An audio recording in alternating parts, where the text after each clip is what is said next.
Kayla, that pop up in there or conversation that occur, please let me know. And also, if anybody is wanting to speak versus writing in a question, I don't mind that at all. So please feel free to pause me if it helps you all get into information that is going to be useful. So let me just start with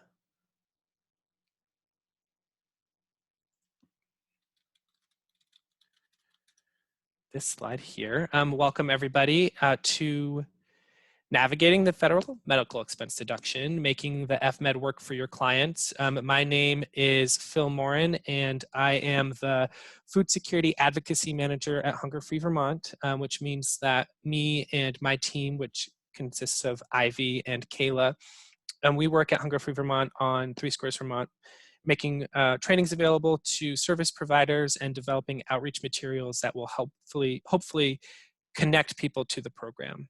Today, we're going to talk about the federal medical expense deduction and why it's so important when working with those folks who are eligible for this. So we'll do a quick kind of welcome, which is a little bit of what I'm doing right now. If you all don't mind to help us, I know you've probably heard this a couple of times today and yesterday, popping your name and your organization in the chat box so we just have a really decent idea of who joined us over these 2 days so that we can have an accurate idea of how many people attended the conference. I will share the message from Anor to help presence us as we enter into this new training. I'll go over some group conduct of how you all can offer me questions, and then we'll jump right into the meat of the session, which is looking at the federal medical expense deduction and what it is, how it works, kind of on the DCF end, what are they looking for when they're screening? What does the deduction look like at different stages of 3 Squares Vermont? And then spending some time looking at what expenses actually count towards this deduction. And if we have time, and I hope we do, just sharing some of the tips and best practices for folks who are enrolled in the program or recertifying for the program so that they can make sure they're getting the highest possible benefit that they're eligible for. And then if there's time and we haven't reached everybody's questions, we'll certainly try to prioritize that before closing out at 11:30. So I am going to share the video from Anor right now.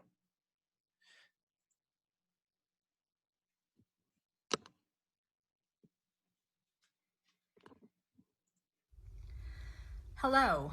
On behalf of everyone at Hunger Free Vermont, welcome to the 2020 3 Squares Vermont Outreach and Policy Conference. We really wish we could all be with you in person today, but let's be connected anyway from wherever we are in Vermont. I don't have to tell you that this is a time of crisis. 1 in 4 Vermonters are experiencing hunger and food insecurity during this pandemic. People of color are 4 times as likely as white people to be experiencing hunger in Vermont right now. Women are twice as likely to be experiencing hunger as are men. And households with young children are also twice as likely to be experiencing hunger in Vermont right now than households without young children.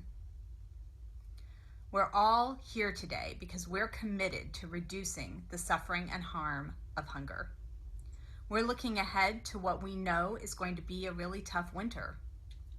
And we know that when all the food box and restaurant meal programs have expired, 3 Squares Vermont is the stable foundation of food security for so many people in our state. It is a true privilege to be engaged in this work with you. Know that Hunger Free Vermont is here to support you and to fight like hell to expand and protect and defend the federal nutrition programs that serve so many. Even though we're not all physically together in one place today, we are all on unceded land stewarded by the Abenaki peoples for thousands of years. Let's honor that truth by using what we learn here today to respectfully serve all the peoples of Vermont and to work to end not just hunger, but the systemic injustices that cause hunger. Thank you for the profound difference you make, and may you be well.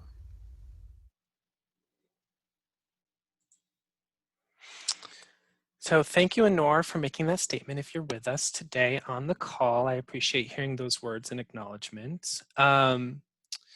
So moving on to this slide with group conduct, I mentioned a moment ago that I'm happy with you all raising your hand or speaking out. I can't see you as I'm in presenter mode, but I can certainly and very gladly pause to answer any questions that are coming up for you all as you're having them. So please do go ahead and stop me at any time. And also put your questions in the chat box. If you're not speaking, have yourself on mute if that works for you all. And if we find that there are some questions that we have to address back and forth or out loud, if you don't mind stacking in the chat box by putting your name there saying that you'd like to say something, and Kayla or I will give you an opportunity as soon as we see that. Next, please do join us with some grace and humor, as presenting in this way is unusual for us, and we certainly miss being able to have this conference in person. And so I'm always the first person to admit that technology doesn't always work for me. For example, I set up this presentation that realizing just now without my notes. So after I leave this slide, what I'm going to do is stop share, bring up my note slides with this presentation, and then we'll start up where we need to. So one moment with that. Okay.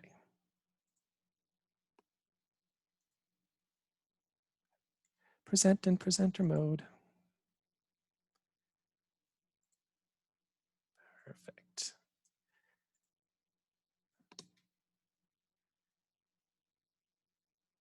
Now, okay, so you see that group conduct slide again, I hope. And I have my notes. Okay, perfect. So I'm going to kick us off today by just reminding everybody of what 3 Squares Vermont is.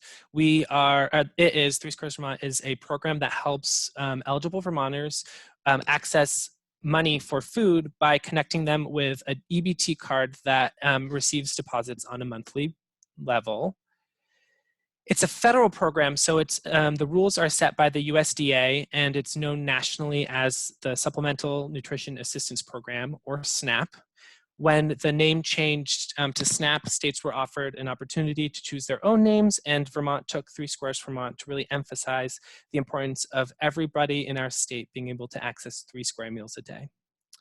Here in our state, in Vermont, the program is administered by the Department for Children and Families, which means that they are the folks who process applications, who send out EBT cards, and who put the benefits on the cards. And they're also the people that, when we have questions, we go to and try to find out what's happening with particular clients or cases. 3 Squares Vermont is a federal entitlement program, and this is something we talk about often too, because it's a way of reminding folks that everyone who is eligible and is following the program rules is entitled to these benefits, and they've earned these benefits, and so they're certainly there for folks when they need them. Lastly, and with this bullet point, benefits are determined by income and expenses. And I share that because we'll be talking mainly today about the Fmed expense deduction. And so that's why it's important to look at both income and expenses when working with somebody, so that you know whether first they're eligible based on their income, and then what they might receive based on the deductions that they're able to claim. And so we're talking particularly about the Fmed deduction because it has such capacity to really help some folks get to a really low net income and make them eligible for the benefit. And those folks who are eligible for using Fmed are also folks who get to, there are different rules for this population. So older households that include an older adult, and that's defined as somebody who is 60 or older, or a person with a disability, they have they do not have to meet the gross income limit. So they're able to pass that first initial income test of being at or below 185% of the federal poverty level. And so whether or not they can receive benefits is then dependent on their net income after deductions take place. this population, households that include somebody who are older Vermonter and perhaps have a disability, they are the only folks who might be subject to a gross monthly income, to a resource test. So if their gross monthly income is over 185% of the federal poverty level, then they would have a resource limit of $3,500 in order to enroll in this program. And what that looks like is taking account of savings, money in savings, checking, investments, and other assets, and seeing whether or not in totality they come to be 3,500 or more. Some things that don't count as a resource include the primary home, the vehicle, the primary vehicle, and any official retirement or educational savings accounts. So those things would be excluded from the resource test. And what that looks like in graph form is this. So what we see here is on the left, farthest to the left, we see household size. And then this section here, which is gross monthly income, and I see a question in the chat box regarding resources. Do they count resources for people under 60? So Rebecca, they'll only count resources if that person who is under 60 is disabled and is not meeting that first 185 income limit. So if, excuse me, let me back up. If that person is disabled and they're younger than 60 and they have a gross monthly income greater than what you see here in the 185, then they would have a resource test. But only households that include somebody who is 60 or older or somebody with a disability would be subject to a resource test if their gross monthly income was greater than what you see in this middle column. And for those folks who are, and these are the same households that are eligible to use the federal medical expense deduction, what we're trying to do is get their net income to what you see all the way to the right. And that's where those deductions come into play. So if you can be at this level, then you're able to enroll in the program. Do they count resources for people under 60? Oh, I answered that one, excuse me. Is the 3,500 only for a household size of 1? Anna, that's a great question. I can come back and find out for you. I feel like I should know that, but I only usually work with household size of 1, so I usually use that 3,500 as like my just go-to number. But then you were talking, and I was like, oh shoot. Right. I think in my desk aid it says 3,500 for households with senior or disabled members. So I think household is in totality those folks who are there applying together. So I can follow up in our notes to clarify that too as well. Thank you, Anna. And then Emily, I can look it up right now. Awesome, Emily. Yeah, that's what I thought. Okay. So here is this chart that explains for this population, they don't have to meet their gross monthly income limit test, but resources may apply. They do, however, have to meet that net monthly income limit of being at or below this number on the right. And when they do, then they're able to receive 3 Squares Vermont. And so this is why it's so important to know about this deduction and how to check and ensure that your client is using it to the fullest of their ability. Okay, but what is the deduction? I haven't even said yet. So this deduction is allows for folks who are 60 or older and people with disabilities to claim their out-of-pocket medical expenses. And so if they're able to verify those expenses, then they're able to really take use of this deduction and ensure that they're able to get a benefit and be enrolled in the program. The tricky thing here is that when it comes to claiming these benefits and verifying it, it can get quite confusing for both the application assister and the client. And so that's why we have some of the slides coming up next, try to better understand not only how someone is determined to be eligible, but what they can do and what they can provide in order to make somebody eligible for this program. And I do see in the chat box, how are they deciding if someone is disabled? And for the purpose of 3 Squares Vermont, somebody is considered, I want to make sure I'm giving the right information. Someone is considered senior if they're age 60 or older, and disabled if they are receiving supplemental security income, AABD, DDS, or determined 100% disabled by Veterans Affairs. And I can make sure that that information is included in the notes as well. Okay, so if somebody in the household, again, is 60 or older or disabled based on that definition that 3 Squares Vermont uses, then they're able to use the federal medical expense deduction and to claim their out-of-pocket medical expenses. And hopefully that gets them to the highest possible benefit that they're able to take on.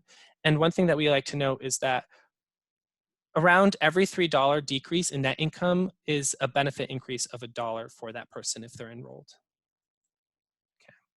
And this is a really important deduction just to note again, because it really helps and allows for those households who might have out-of-pocket medical expenses that are quite high to claim them and to use them in order to get a higher benefit for themselves and their household.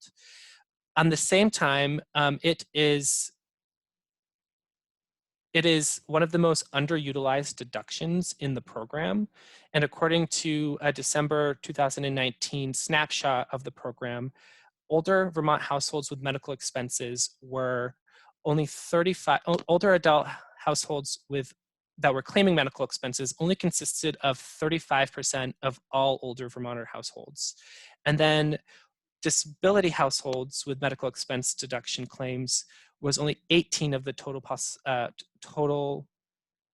group of folks who were applying and included somebody who was disabled in their household. So there's a lot of work that we all can be doing as advocates, as educators, as service providers, and application assisters to really make sure that we're considering every possible deduction, especially the Fmed deduction, when making sure that people are being connected with this program. Okay.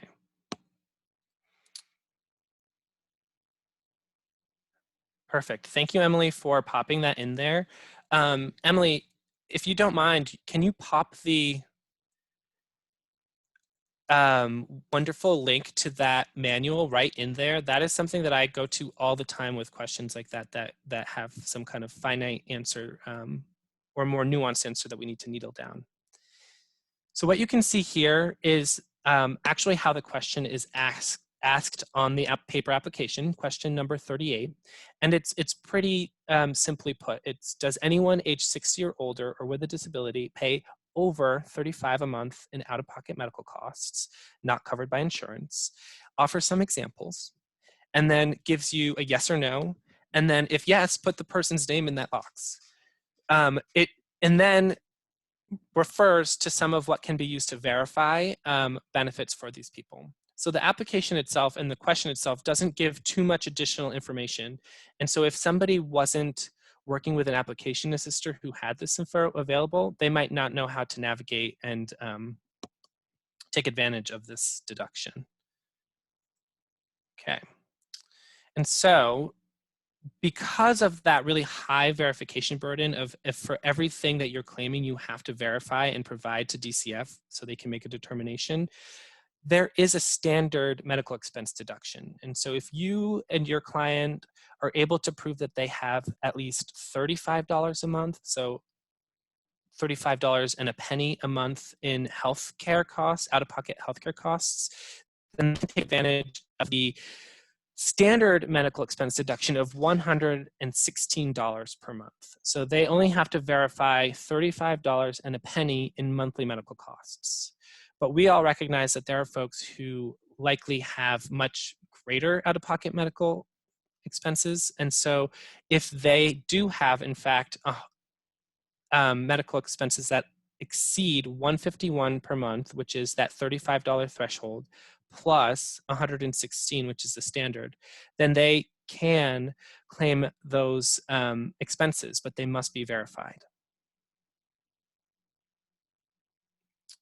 And so the next few slides are a little bit about screening, and this is something you can use with people that you're working with as well. So when people are applying on the BPS end with the benefit specialists, they're going to be looking at every application to see if age and disability status is clear for the state worker, then to check in about federal medical expenses or expenses that they can take into account in order to get that person the highest possible benefit.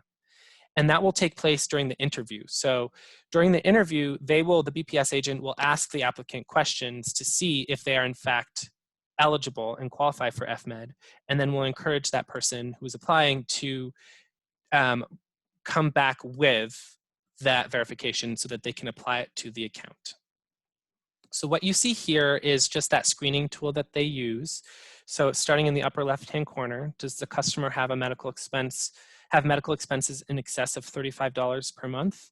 No, then that person is not eligible for medical deduction. If yes, does that customer have medical expenses in excess of $151?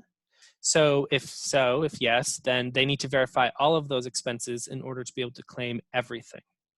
If no, they're going to ask a question about Medicare, which is because if it's likely that any payments, out-of-pocket payments there would likely be in excess of $35 and a penny. So that would immediately mean that they could access the standard 116. So take a right there. So no other verification is needed as long as the Medicare premiums are in excess of $35.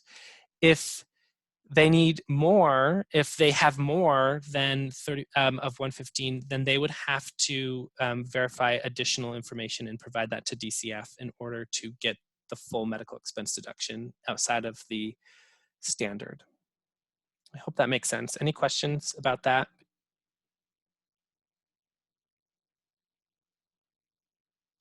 Okay. Is it correct that some people don't have to pay for Medicare, i.e. they don't have it deducted from their Social Security? I could answer that. I'm sorry? There are some people who earn little enough money that the state pays their Medicare Part B premium for them. So Okay. those people would not have it, but they have to make less than like $1,100. Thank you, Rebecca. I'm glad that you shared that. If you don't mind popping that answer into the chat bar, that's something I didn't know. I appreciate you sharing. And that's a great point that I should make. There are going to be things that I don't have answers for you on, and so I will either, I will both write them down and share with you other areas where you can find the information you need. And Kara, we will be looking at what they consider to be medical expenses in just a slide or two. Okay. So then during the interview, this is going to be a really important time for the client because this is where they're going to be asking them some questions that will determine what expenses they can claim and then verify. So they'll ask questions like, do you have any reoccurring out-of-pocket medical expenses? Is it more than 35 per month? Is it more than 151 per month? So that they have a better understanding of whether or not this person can apply for the standard or everything. Do you pay for Medicare or insurance premiums, copay costs? Do you have any medical bills? This will allow the folks to decide whether or not there are enough expenses in order for them to receive more than the standard. And some of these things you'll note later on are the things that we're going to be claiming as expenses. So when they see that somebody is answering yes to a number of these questions, they're going to say, you are likely eligible to for either the standard medical expense deduction or to claim all of your expenses as a deduction. And then we'll ask them to verify what those things are, and we will talk about that in a moment. After the interview, the client will need to verify, oh, I just said that. They'll have to verify their out-of-pocket medical expenses to claim the Fmed deduction. And what DCF uses for this is a 12-month look-back period. So they will be looking at all of the possible medical expenses over the past 12 months in order to determine an average monthly out-of-pocket medical expense cost to the client. This means there will be expenses from the previous 12 months to understand the client's ongoing medical expenses, even if they are on a 24-month or 36-month certification period. And once the client has submitted all of that verification to DCF, that's when they'll determine the amount of that deduction and then apply it to their case to determine the final amount of what they'll receive if they're eligible. Okay. And then once enrolled in the program, they will have only a few things to keep in mind in order to update DCF. So during their certification period, the client can and is encouraged to report any large expenses at any time of that certification period or changes to their medical expenses if those are going to help increase their deduction. So imagine your client is providing all of this information to DCF and isn't receiving the maximum possible benefit. This is an opportunity if there are any changes or if there are any large expenses that come up during that certification period to share that back with DCF so that they can make changes accordingly. And then at the interim report, a couple things apply here too. So if medical expenses have not changed, simply state that. If additional expenses are available to report, certainly do that so that you can receive a higher benefit. And then now that we have 3 Squares Vermont and a SNAP in place, there isn't an interim report due for folks who are enrolled in the 36-month certification period. And you can learn more about that at the session being held later this afternoon at 1 o'clock, I believe, with Ty Cox and Aletha from DCF. Okay. But with recertification, this is when there are some additional rules that could confuse somebody reapplying to continue to be able to receive benefits after their initial certification period. If the household still pays over $35 a month, then they don't need to re-verify anything. But if they now have over $151 a month, they have to verify everything so that they can receive more than just the standard deduction of $116. If they no longer have at least $35 a month in out-of-pocket medical expenses, then they're no longer able to use this deduction as part of the application. And then for households claiming over the 151, they actually have to re-verify all of their expenses in order to continue claiming all of those expenses as part of the deduction.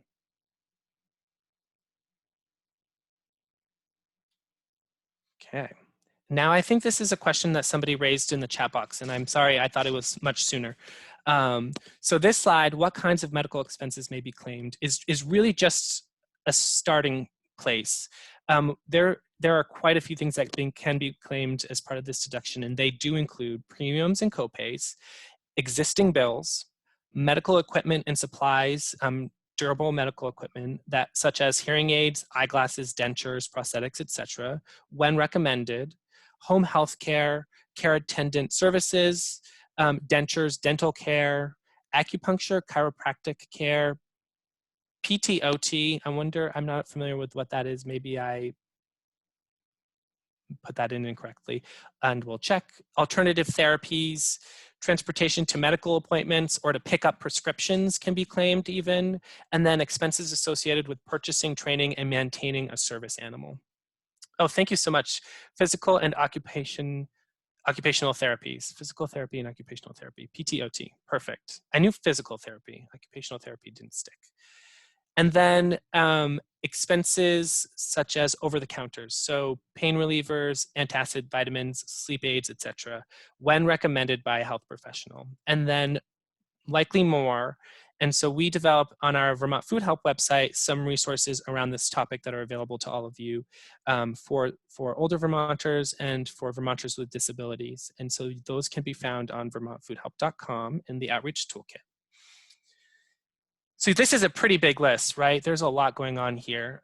There's a lot that can be considered. And for some things, it's pretty easy to verify and fairly straightforward. For other expenses, it can be tricky and it can actually be more of a hassle to provide that information to DCF in order to claim what they need to claim. what we recommend, and I have a slide at the end that I hope we can make it to, is really looking at those items that are both easy to verify and are going to have the highest impact on making sure that the client is able to tap into either the standard or the full Fmed deduction. And so those often look like premiums, co-pays, deductibles that they're paying and that they have a proof of plan for, a premium cost, and a period covered. That would be the verification required by DCF. And then prescription costs averaged out over a 12-month period is something that people can get from the pharmacy and asking for a printout. But it must include the name of the client as well as their social security number, and also include the cost of those prescriptions. Let me just check. Looks like if there's a one-time expense, they should call DCF and report it. And then you do not receipts or prices on OTC as long as health professional signs off. For the OTC, they actually recommend not doing receipts because receipts actually verify that you purchased the item, but not that they were recommended by a medical professional. And I have some slides about that coming up. And then if there's a one-time expense, should they call DCF and report it? Rebecca, they should if that expense will help them get a higher benefit, but there is some strategy there. So if their certification period is coming to a close and they haven't already claimed that expense, then they can use that expense in their next 12-month look back. So if my certification period is ending in December and I incur a medical expense right now, knock on wood, then I would say I'm going to hold off on claiming that expense because while it might have a bearing on what I'm receiving right now, it will also help me make sure I can maintain this deduction when I have to look back the 12 months that I'm being certified for currently. Did that answer that question? That's a great question. Okay. And then there are other expenses that are really tricky, and some of the chat that we just had can kind of demonstrate that. So how do I verify transportation? What are some of the better practices there? What if I have existing medical bills? Over the counters, that's a lot of work to do. And then service animals, like where do they factor in and how can I claim the costs and expenses associated with having a service animal as part of this deduction. So we will be looking at those in a little bit more detail, starting with transportation.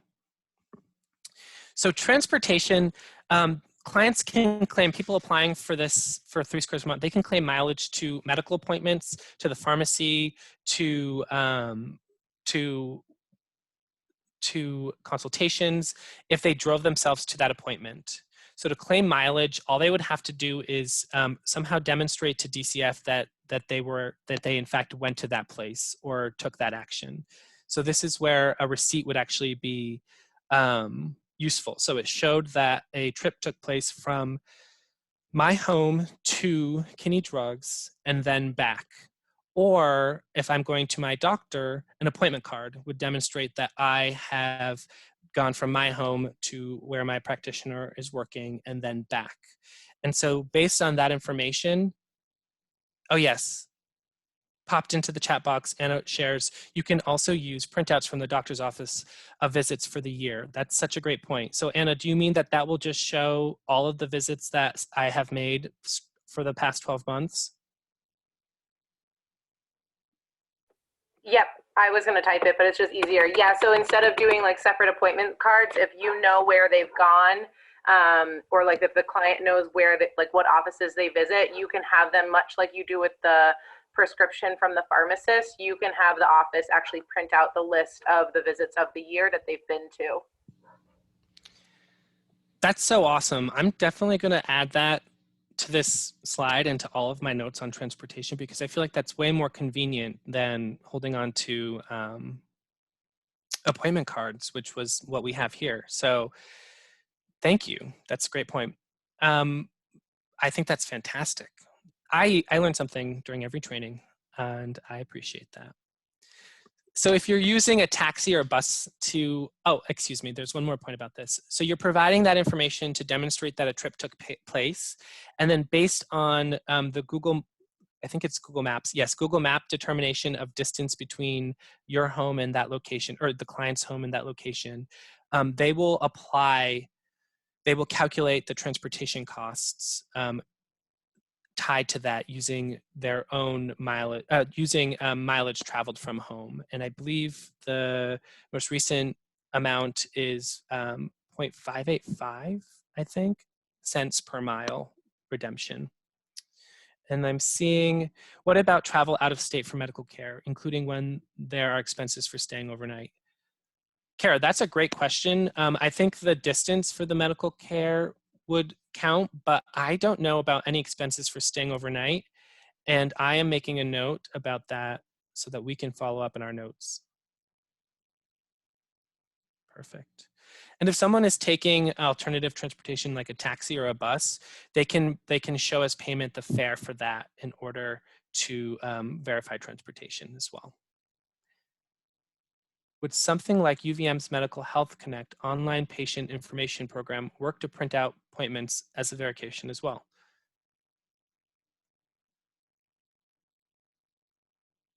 I think as long as it offers information about where that appointment took place, the frequency that it took place, and for who it took place, then it could count. And this is another, Liz, question that I'm going to take back and verify with DCF, because I think that offering those types of additional points in a slide like this will definitely improve. A lot of people go to Dartmouth in New Hampshire, and I assisted someone who had to book a hotel in Burlington for a very early morning surgery. That should all count. Thank you, Emily. Okay. So then existing bills that somebody is currently paying while when they apply for 3 Squares Vermont. The majority of the time, they're going to take a look at that bill and then divide it by the certification period. If the client is paying monthly on a bill rather than paying the entire bill, they can claim the amount of the monthly payment. So basically they're just spreading it out over that 12-month look-back period. If they have not paid on the bill at all, it will be divided by the certification period. And then if a client receives a large bill during the certification period, they have a number of options for using it, some of which Rebecca and I just discussed. They can use it to change their Fmed for the remainder of their certification period or wait until the next certification period. They can only they can only count a bill once when applying it for this deduction.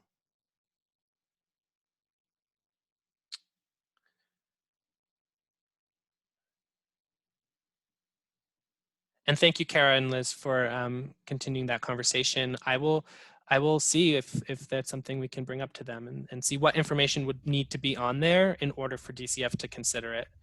Bill, could I ask a question about this? Sure, Crystal. Thank you. So you said that because of the new ESAP. Oh, did I include ESAP? And the new extended certification process, that means that an outstanding bill would be divided not into 12 or 24, but into a 36 installment plan, right? So that means that amount would be less per month and could actually lower somebody's benefit.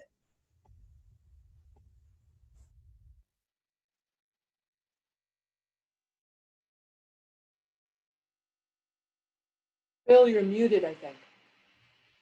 Thank you. Thank you for sharing. I apologize. That's a great question, Crystal. I want to come back to that and make sure, because I'm pretty sure that it would just be for the 12 months. And so I will bring that up. And we do have our session with Ty and Aletha Cross later on. And that's a great place for us to, I will make sure that that's a question that they address. Does that work for you, Crystal? And I will make sure to make a revision to the slides to make that clear before sending it out to you all. Okay. So unpaid medical bills can also count towards Fmed as long as the client remains responsible for the bill and it has not yet entered into collections. And if it has been incurred in the previous 12 months, which is that look back period. So if it's not actually being paid and has entered into collections, then it can no longer be considered as part of this deduction. Okay. So And they can actually get credit, like they can have a big fat bill and not be able to pay it, but they could still get credit and get more premium. You first? Is this Rebecca? Rebecca. Yeah. Hi, Rebecca. I think that when someone receives a bill, you know, from somebody, from that person that they've received it from, the expectation is that they will pay it and that it shouldn't go into collections. And I think that DCF operates similarly. So that allows people to claim the bills that they expect to be paying. But should they end up in collections or are no longer actively paying those bills, then they would no longer be able to report that as part of this deduction. I hope that answers your question, because it only leaves me with another one, which I'm writing down, which is, how would DCF know? Yeah. This seems to work with Medicaid too. You get a bill and it doesn't have to be paid. I don't understand the logic, but I guess it's just they're expecting it to be paid. Yeah. Thank you for raising that. Okay.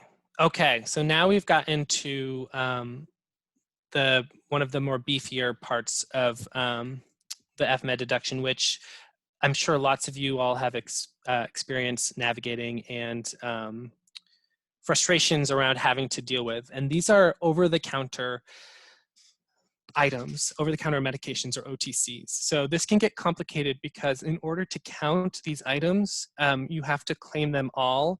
And as we noted earlier in the chat box, it's not as simple as bringing a receipt. So in order for over-the-counters to be accepted, they have to be recommended by a medical professional.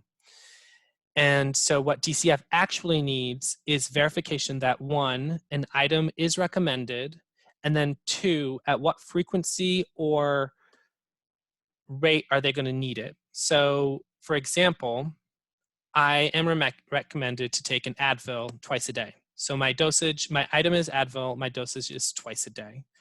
And so what I would do is I have 2 options. I can either complete a Form 120, which I have an example coming up next of, or I can, and have my medical, during normal times, have my medical professional sign that, demonstrating that it's recommended, or I can have my medical professional print out on their own letterhead that I have items that are recommended and at a certain dosage, so that I can consider them as part of this deduction. Right now, during COVID-19, signatures are not required on the Form 120 by the medical professional, but they are now, we learned yesterday during one of our sessions with DCF that they are required on, the client's signature is required on that document. And let me just triple verify that with you all now.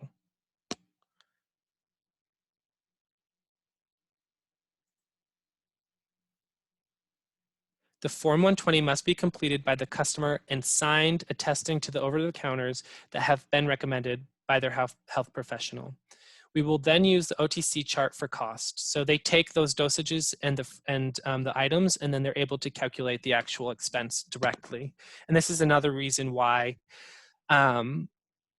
receipts aren't used to do that. In the event that the customer is unable to provide the 120, the worker may take a verbal declaration over the phone to complete the 120 for the customer.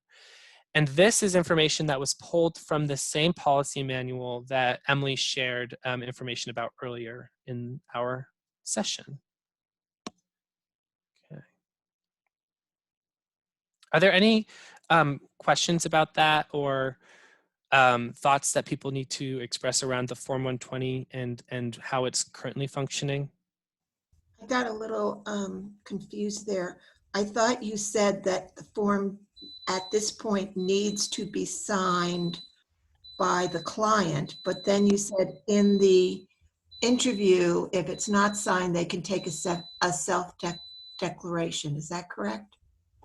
Correct. So We're doing things, I personally am doing things online, and I'm filling out a 120 over the telephone with my client, and then I'm uploading it so the client is not signing it. are you running into, so it's according to this, the client's supposed to be signing it. Have you run into any of the barriers that some of the people at yesterday's session were sharing? No, Okay. they're being accepted as is. Okay. So I think one of the things that may have happened is with this rule shifting because of the pandemic, and an earlier version of something being shared with us where we weren't expecting the signature to be needed at all from the medical professional or the person applying.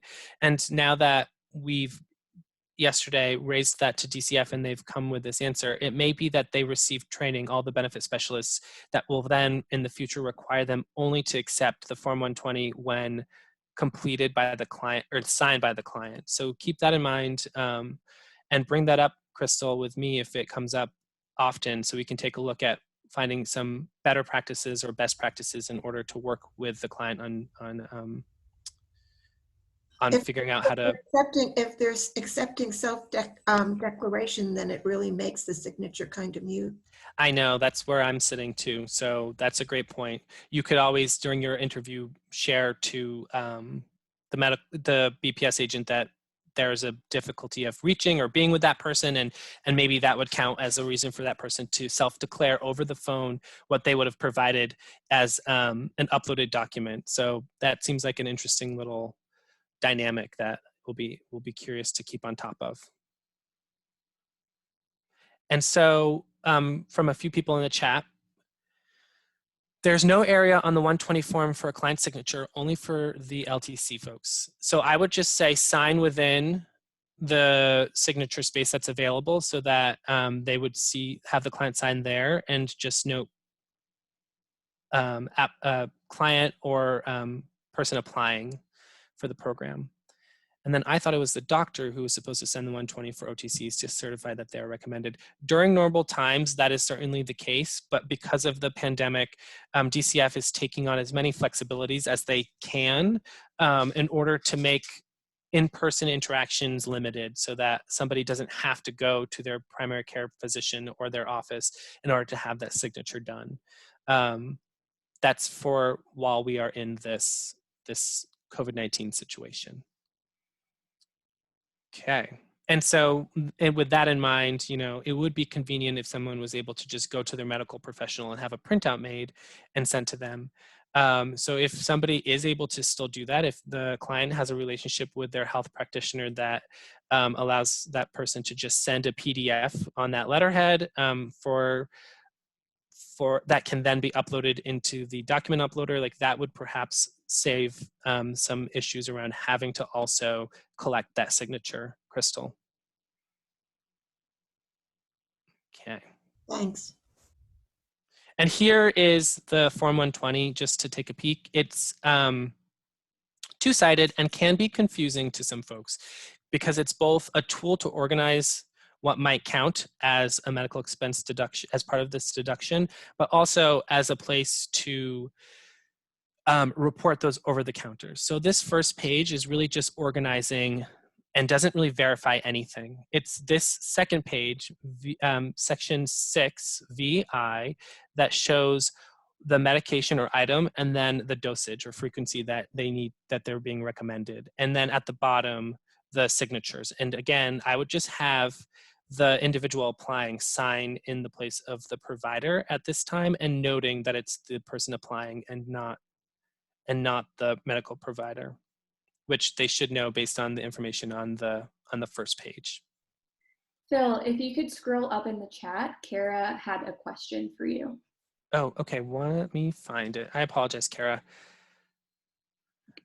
There are some people that need to use certain items because of a disability recommended by a doctor. However, most people consider these items a luxury, like gloves to wash dishes. Some people have a medical need for gloves like that. I've gotten pushback about allowing items like this. Kara, when you have when you've when you've worked with a client to include items like this, have you had the medical professional sign off and you're still receiving pushback? Yes.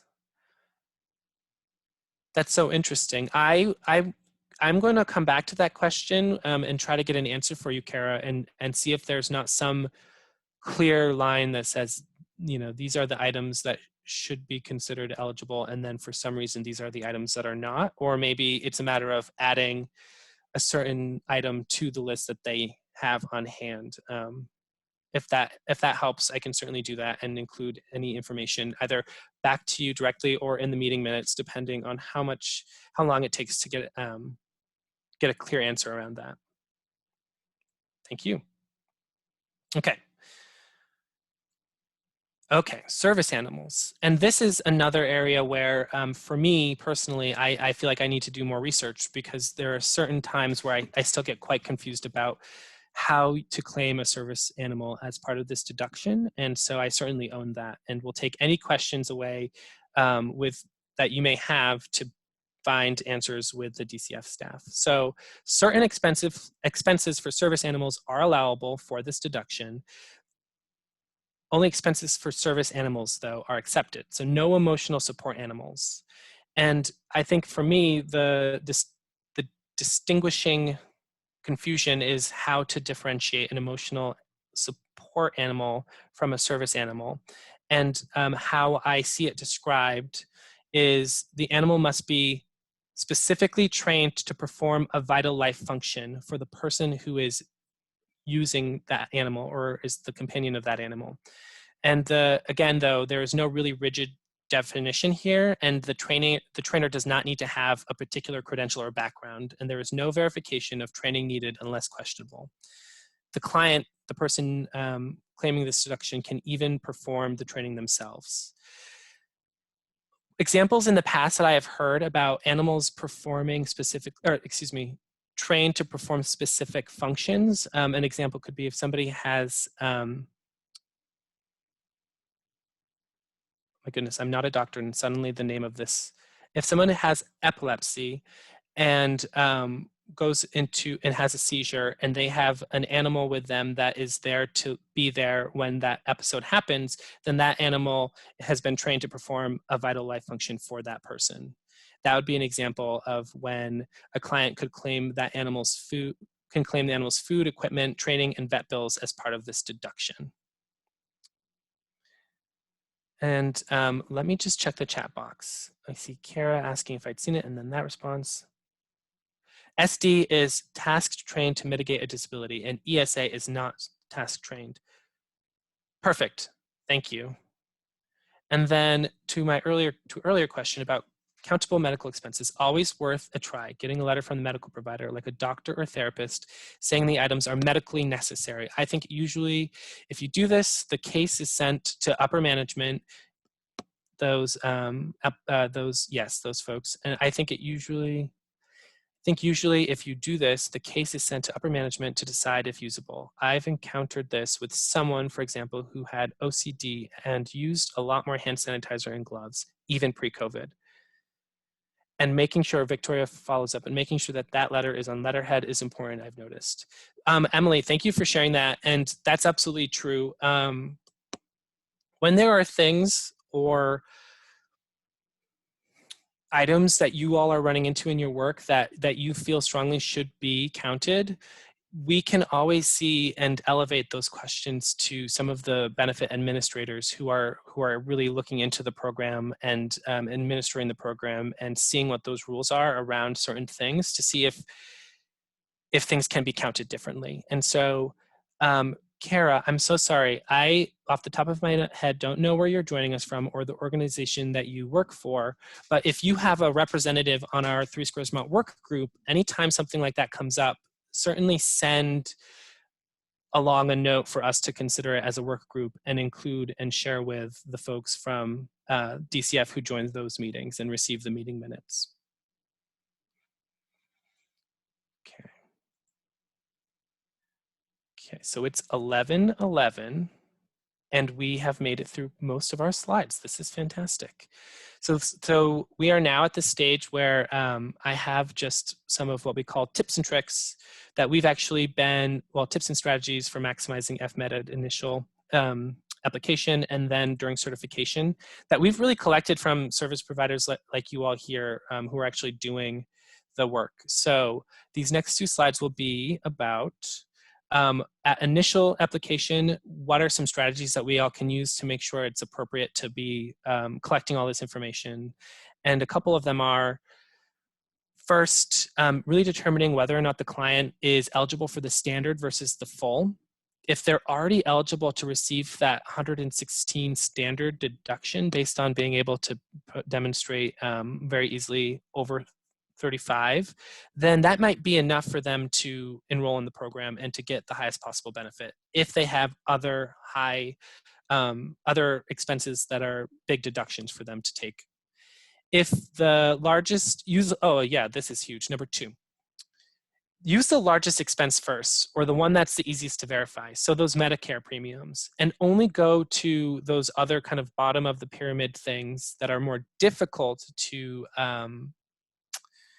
verify and take much more time to verify, like those over the counters. So if you can demonstrate that your client should have the standard medical expense deduction and it gets them to their highest maximum benefit, stick with finding those items that are going to get you there quickest and only going to over the counters when you really need to work with the client to make sure that they're getting their full maximum benefit. Begin to prepare verification, the Form 120. But remember that it only verifies the OTCs. So just noting that it's a place to both prepare for those expenses, but only verifies the over-the-counters. And keep that in mind because additional verification will be needed for those other items. Encourage clients to only submit the verification necessary for the deduction they qualify for, or let your client know what to expect throughout the application process. Oh, excuse me. Qualify for, and then the last point, let your client know what to expect throughout the application process so that you can help them mitigate any of the ins and outs of applying for the program and utilizing the medical expense deduction, because it can be quite confusing. And especially now with limited visitation or ability to go places, it can be especially difficult for clients to get some of what they need in order to claim this deduction. Oh, Kara, work for Vermont Center for Independent Living. Perfect. Okay, I'll make sure to get that information to you. And then, so during the certification period, what we recommend is if they aren't already receiving the maximum benefit, let your clients know that they can submit additional expenses or report changes to ongoing expenses at any point during their certification period. And we recommend doing that when it could mean a higher benefit. But remember, you don't have to report changes if it would likely, outside of some specific rules and the interim report, if it would mean a lesser benefit for your client. But anything reported to DCF has to be acted upon by them, and whether that means a smaller benefit or a higher benefit. And then at both the interim report and recertification, those are really good times to check in with your client and see if they've had additional expenses that might count, and any changes that would potentially reduce your client's benefit can be corrected by looking at other things that can be reported or shared with DCF from medical expenses. So I think what we really mean here is, again, start with those top high-level things, and if your client is able to get the maximum benefit, don't bother with some of those harder to gather pieces of information. Really start at the top. I have a question. Rebecca here. Oh yeah, of course, Rebecca. So when you're initially filling out the application and you know that they have to pay Medicare Part B, can you just include, and they're not getting their full benefit amount, so you're trying to maximize it, can you send it in right with the initial application? Or will it get lost in the mail? You know, it would be better to wait for the letter that requests it. We always recommend sending anything that you believe would act as verification with the initial application.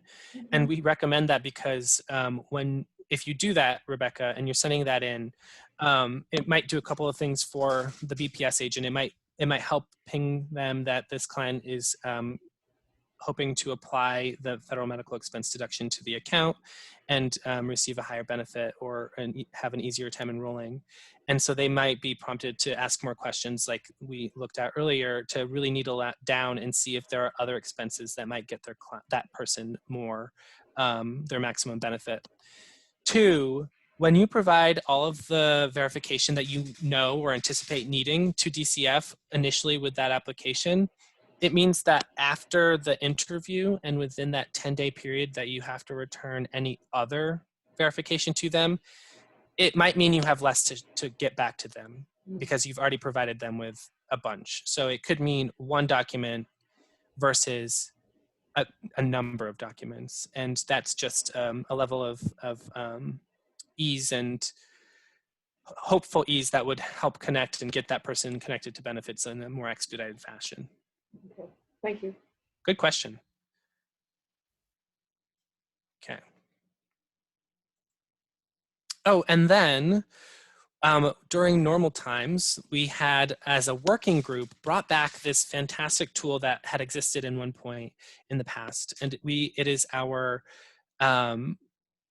it's an envelope that allows for the client to collect over time information about those medical expenses that could have a bearing on their benefit, and during recertification might allow them to get a higher benefit, or if during the interim report, get a higher benefit as well. And so what it does is it shows some of what is countable and what people would need to report. And this envelope is, gosh, I don't remember the dimensions, but for some reason 11 by 14 sticks in my mind. And so it's quite big and should be able to be put somewhere where people could be adding that information to the envelope over the period of time that they would have to then report to DCF so that a monthly determination average can be made. And this envelope is available from Hunger Free Vermont. We have boxes of them, and we're happy to share them out with anybody who wants one. I believe our Vermont Food Help conference page includes a site where people can actually request materials, and we can double check that this medical expense FMED envelope is on there.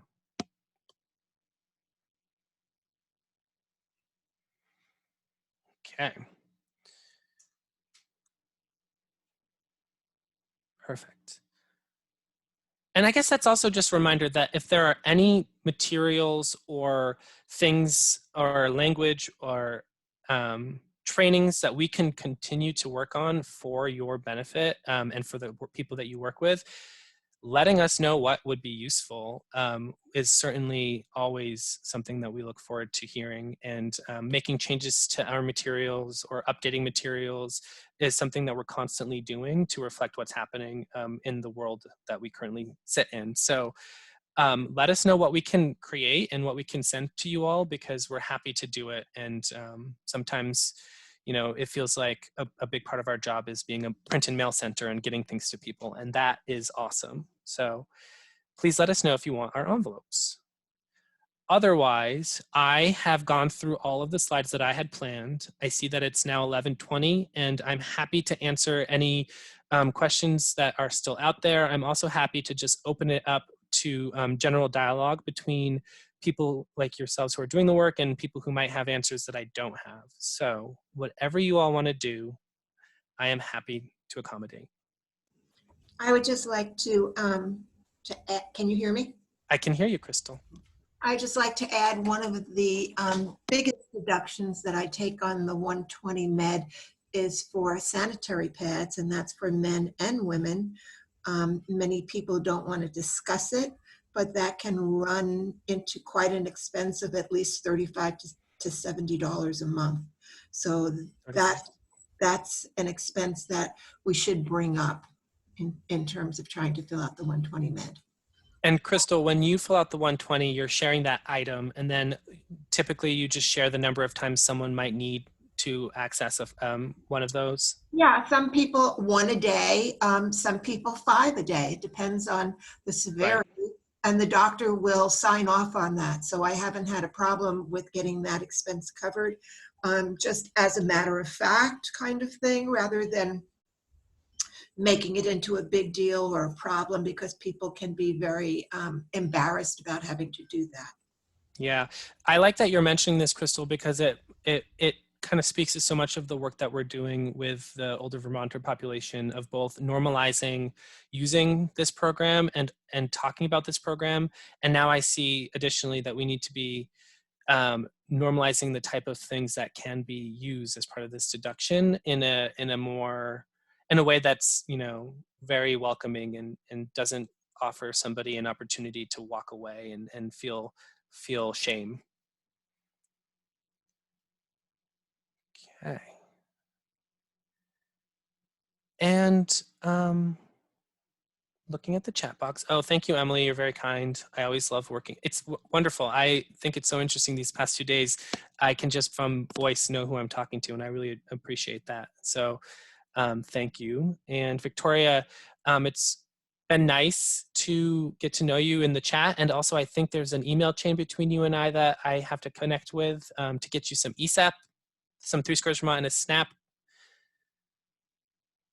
applications. And if I'm remembering correctly, so we will come back around to that too.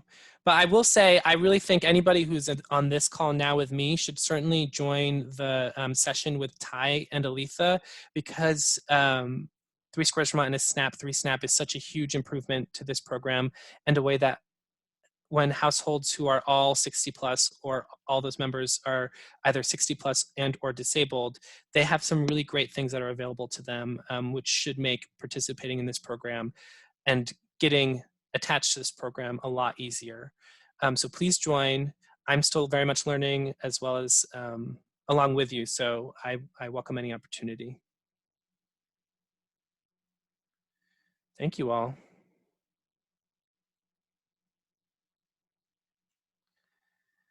Yeah. Thanks, Phil. Thank you, Crystal.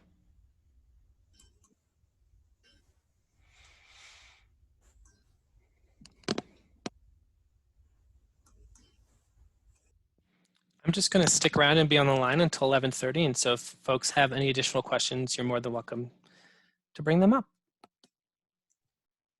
Hi, Phil. This is Deirdre. Thank you. This was really good. I just wanted to clarify so a doctor's signature is not required for the OTCs on the 120 form. When will we know when it will start being required again after COVID? Or, you know. That's a really good, really good question, Deirdre. And I'm happy you're here. And I'm happy you're emailing me this morning and yesterday. It's such a weird time. I don't know if there is a real distinction. A lot of where these changes, a lot of how these changes are being able to be made and these flexibilities are being able to be applied to the program sit with the fact that as a country, we're in a state of emergency, and as a state, we're also in a state of emergency. And because of that, we can tap into these flexibilities. So if it's tied to that, it could be as soon as the month following the lifting of that determination. So we're definitely keeping our eyes peeled on what that means for you all. And so what I encourage is, again, if any of you are part of an organization that attends the work group, bringing that question up to them and seeing if it's something that we've checked in on. So we know to be asking those questions as well. And Okay. always feel welcome to email me. I can just put my name in the chat, but it should be, let's see, everyone, P. Morin.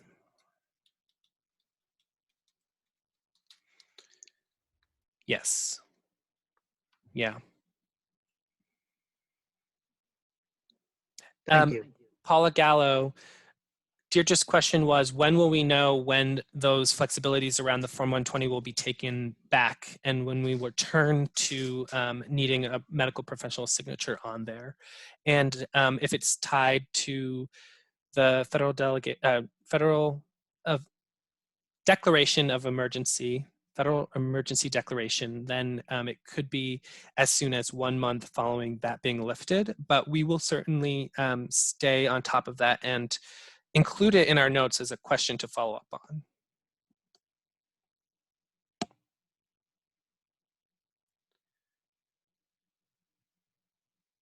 Okay. And another thing, because I always have other thoughts. One thing that the food security team at Hunger Free Vermont is really thinking about and considering are all the ways that we can be providing more specific trainings like this and beyond our general basic training, so that we're working with people who already have been doing this and we're answering questions that they're running into and not providing only what we've considered basic information in the past. So if there's ever a training that would benefit you and your staff or your colleagues, let us know, and we're willing to work and find a way of making it available. These days with Zoom, it seems more accessible, but it is something we're working on.